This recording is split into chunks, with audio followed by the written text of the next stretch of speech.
On the 28th of July, the Mail on Sunday broke the news that the National Union of Students' first ever trans officer, Jess Bradley, had been suspended from their role for allegedly running a blog which showcased flashing and various explicit images.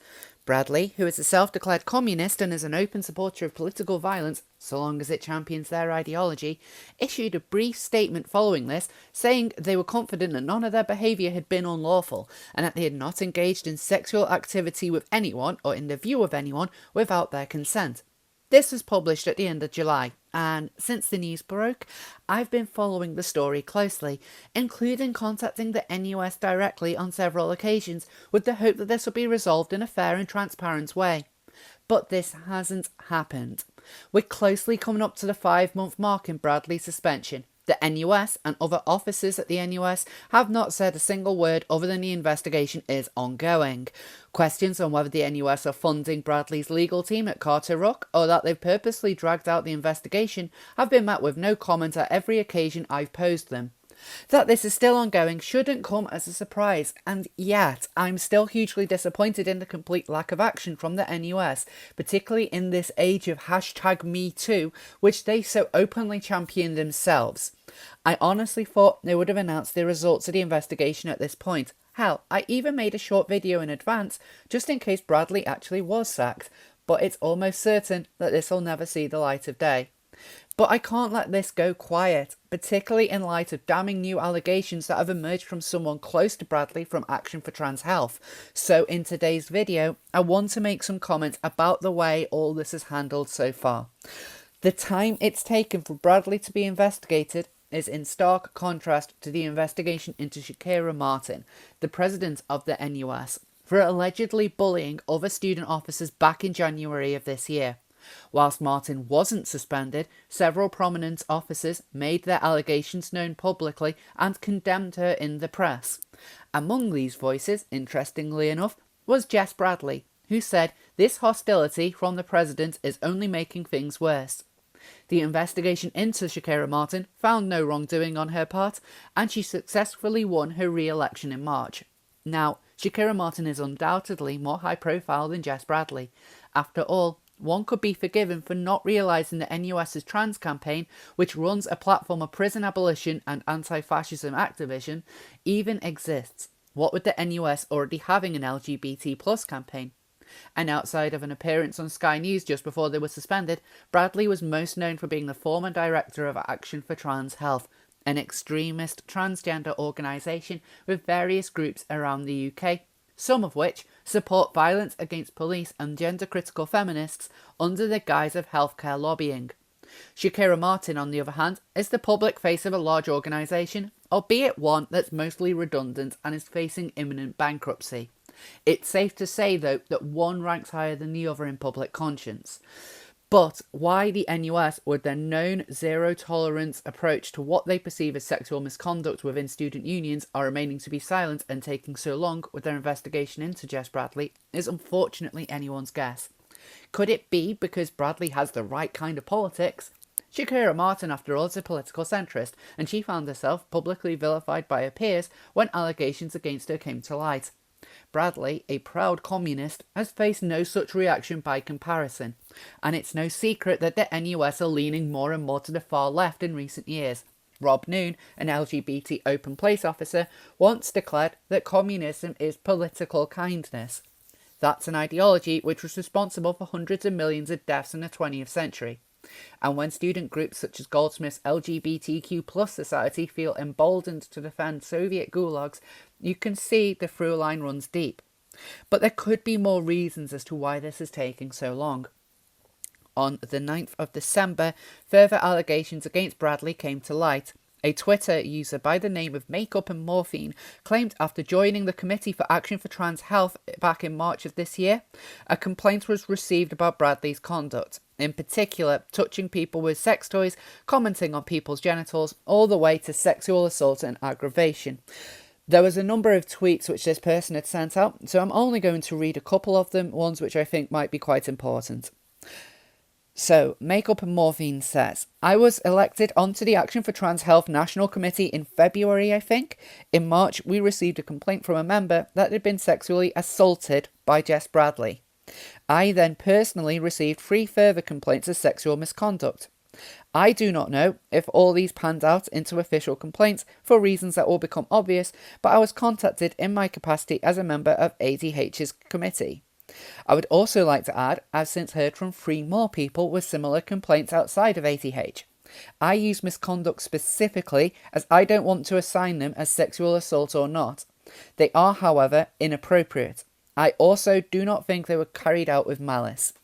These complaints included being handsy, touching, stroking people without consent, commenting on genitals, draping herself over people, whispering sexual things to people, isolating people from others to suggest doing sexual things, complaining/guilt tripping when interest isn't reciprocated, touching people with sex toys, implying that people should reciprocate her interests because other people do, disclosing private sexual information about others, sexual assault, sexual aggression, and the now infamous blog. We suspended Jess pending a victim-led inquiry and after some bickering sent out an email asking for people to come forward if they had a report of sexual misconduct from an ATH member. This is where things started to go wrong. People started to resign, to vaguely threaten the committee with legal action, to withdraw support for the organisation. Another member of the committee said it was too dangerous to go after Jess. I later found out this committee member had told Jess who the original complainant was. An unbelievable moral and organisational fuck-up that put a vulnerable victim in danger. Under the pressure of all this, I cracked. I resigned from the ATH committee, hoping the investigation would carry on in my absence.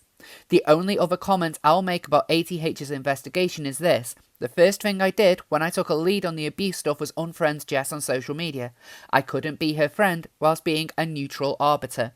I noticed the people currently leading the investigation have done no such things, even being friends with her perpetually secret account set up after this mess happened. This is the point when Makeup and Morphine goes on to discuss the now infamous Jess Bradley blog.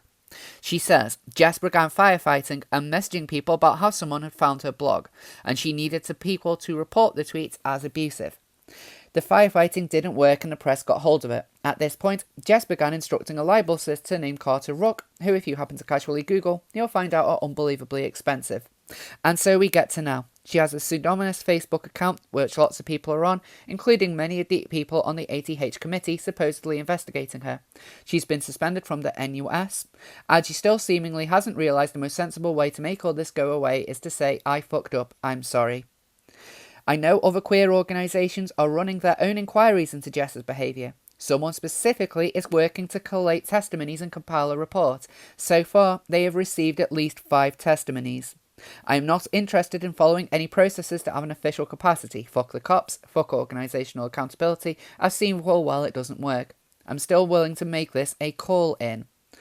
She ends this by saying, letting people believe and perpetuate the idea that the blog was a hoax by TERFs is wrong. Do not allow it. It's another way of worming out and taking responsibility for your own actions. Own your actions, your mistakes, your kinks even. I still think you can come out of this without lying and hurting more people. I'd like to believe you're better than that. I'd like to believe you're a good person. You're too important to people I care about and this community, and I want to trust their judgment. So please, just tell the truth. People won't be able to gotcha if you openly accept the behaviours as yours and apologise. Now, Makeup and Morphine is not someone who is opposed to Bradley. They run in the same circles, and at the end of the tweet thread even said they were fond of Jess. Hell, I've never interacted with this person and they've already blocked me, although this could just be the wonderful TERF blocker that I've been added to instead. And there's certainly some comments they've made that I find troubling. In particular, they've no intention of going to the police about alleged sexual assault. The police have more knowledge and resources to seriously investigate these claims rather than some bedroom activists who would consider even the slightest comment to be sexual harassment. And they also want Bradley to just apologise for what they've been accused of. If the allegations are true, then Makeup and Morphine seems to just believe saying sorry is enough to atone for sexual assault. Queer activists often claim we live in a rape culture, and if this is indeed the case, then their attitude towards Bradley doesn't make that problem any better. But Makeup and Morphine, awkward name, isn't even the first person to make allegations of this nature against Bradley in public. Shortly after Bradley was suspended, another Twitter user called Tom Turner accused Bradley of predatory behaviour over the last decade. These tweets were later deleted and I was subsequently blocked from them for asking him to talk about it. But these allegations are not one-offs. they are coming from inside the queer community itself. And as an inward-facing bubble, the queer community embraces and enables abusive persons to gain power from within, enforcing their politics and their own points of view. And those who speak out against it face ostracization and even threats of violence. I have seen this happen with people I'm personally close to. This is something which does happen within the queer community. And it wouldn't surprise me if this is also the case here, where someone of prominence is able to use their high position to get away with behaviours that would not be acceptable in the outside world. Bradley has friends in high places within the NUS and queer campaigns, such as the aforementioned Rob Noon as well as Eden Ladley, in Action for Trans Health, who openly defended Bradley against the new allegations, claimed he hadn't been a part of ATH for a very long time, an untrue statement considering Bradley stepped down only in April. I want to make it clear I'm in no way saying Bradley is guilty of what they've been accused of. I believe in innocence until proven guilt, and that goes for people I politically oppose. And this video is not for talking about Bradley's accusations, to which I do not know the full story. But what I want to highlight is there is something going on. Regardless of Bradley's guilt, the NUS and others close to Bradley have not been open and honest about what is happening. There is still no accountability almost 5 months down the line for someone who has been appointed as a representative of trans people, who believes there is no such thing as a real woman, and when asked questions, still the NUS will not comment. And the trans campaign, which has accomplished nothing all year, and has recently announced the next conference, blocked me after I repeatedly asked them to respond on the Bradley situation. Funnily enough, my comments were getting much more interactions than theirs.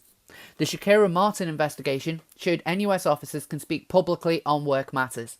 Their silence and protection of Jess Bradley, regardless of the outcome of the investigation, needs to be called out. I want to reiterate my previous prediction though. I do not believe that NUS will take any action. Not that they appear to be anyway, and Bradley will randomly start acting as NUS trans officer at some point in the new year. Will they be standing for trans officer again? Well, the track record kind of says it all, but we'll let time be the judge. And what do you think of the Bradley situation? Do you think the NUS and other queer groups are hiding things? Or do you think Bradley deserves privacy despite their public role? Please let me know. Thank you all for watching, but before I go, I want to let people know that if you like my videos and would like to support me, I've opened an account on Subscribestar where you can become one of my backers. I love doing these videos, and any small donation you can give could help me focus more of my time making content such as this. There's currently free tiers, there's absolutely no pressure to sign up, but I would really appreciate any support you can give. Thanks again, and I'll see you all next time.